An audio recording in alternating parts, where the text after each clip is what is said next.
Kasalukuyan nakasalang sa pagdinig sa Senado ang whistleblower na si Dennis Cunanan, kaugnay sa pork barrel scam. Humingi tayo ng karagdagang update kay Mean Corvera mula sa Senado. Mean? Mean?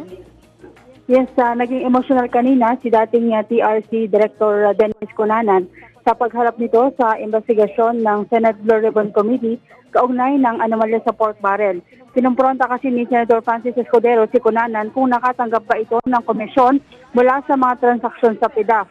Questionable niya kung bakit ito kinasuhan, gayong batay sa kanyang affidavit, wala itong natanggap ni isang sentimo mula sa pork barrel. Nang tanungin si Ben Hurloy, nanindigan ito na isa si Cunanan sa mga tumanggap ng komisyon na nagkakahalaga ng 960,000 pesos mula sa kanyang dating boss na si Janet Lim Napoles. Bagamat hindi niya raw personal nakakilala nagtungo noon si Cunanan na may alas deco sa kanilang opisina kung saan naganap ang abutan ng pera sa loob ng kanilang conference room kaharap si Napoles. Pero paliwanag ni Cunanan kung may natanggap siyang pondo sa magpoproseso ng mga dokumento. Kung tumanggap man daw siya ng komisyon, aaminin niya ito para mapawalang sala sa mga kinakaharap na kaso. Katunayan sa paraw ang nagpa-investiga at nagpa-blacklist sa mga foundation si Napoles at nagsumite ng report sa Commission on Audit.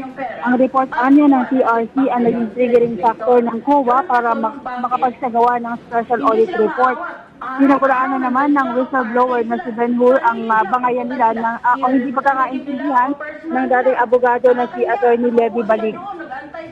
Nanindigan si Louie na ang kawalan ng panahon sa kanyang mga kaso ni Baligod ang dahilan ng kanyang pagtibak dito. Kabila raw ang kaso sinampalaban sa kanya ni Napoles at nakadepende lang sa kanyang mga abogado ang kahihinatnan nito.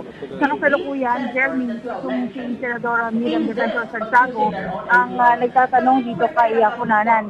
Sinimulan niya ito sa pamamagitan ng pag-alam sa scholastic records itong si Cunanan kung saan at paano ito nakakapag-aral. Gayong sa mga panahon nag-aaral siya ay nakaupo na siya bilang Director General ng Technology Resource Center. Yan muna ang sitwasyon mula dito sa Senado. Mean Corvera, Igan.